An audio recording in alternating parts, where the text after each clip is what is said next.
শুভ সন্ধ্যা বন্ধুগণ, কেমন আছেন আপনারা সবাই? আশা করি ভালোই থাকবেন। আজকে আমার ফার্মে পাখি চলে এসেছে এবং কালকে ভিডিও আমি আপনাদের আপলোড করতে পারিনি ছাড়ার সময়, পাখি এখানে ছাড়ার সময়। তো আজকে আপনাদের কাছে ভিডিও তুলে দিচ্ছি। আজকে ডে 2, ডে 1ই ধরুন। আজকে পাখির বয়স ডে 1। আজকে পাখির কন্ডিশন কিছুটা এইরকম, আপনাদের ম্যানেজমেন্ট ঠিক রকম এরকম করতে হবে উইন্টার সিজনে।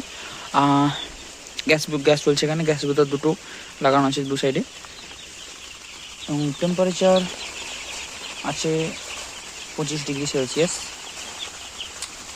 আজকে পাখির বয়স একদিন এবং আজকে পাখিতে জলে দিচ্ছি ইমিউনিকেয়ার।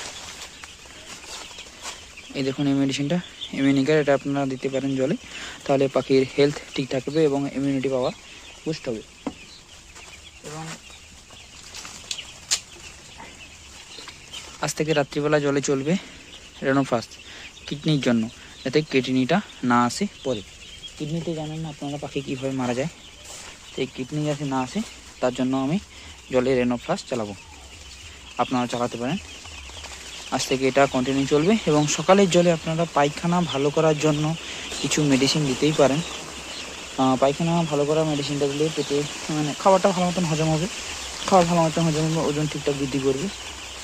এবং দেখুন আমি এখানে কিন্তু এরকম ওই সাইডের দিকেও কিছু কিছু জায়গায় ওইখানে দেখতে পাচ্ছেন কিছু জায়গায় ফাঁক রেখেছি, কারণ যাতে ভেন্টিলেশনটা ভালো থাকে।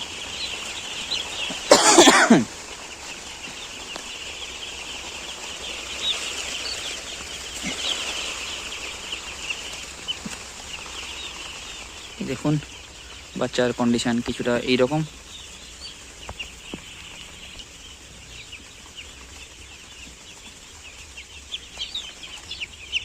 বাচ্চার কন্ডিশন কেমন আছে বলুন আপনারা।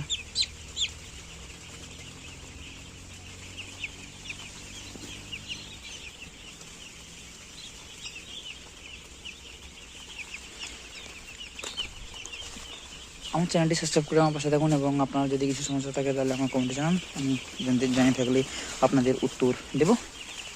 ধন্যবাদ, থ্যাংক ইউ, জয় হিন্দ, বন্দে মাতরম।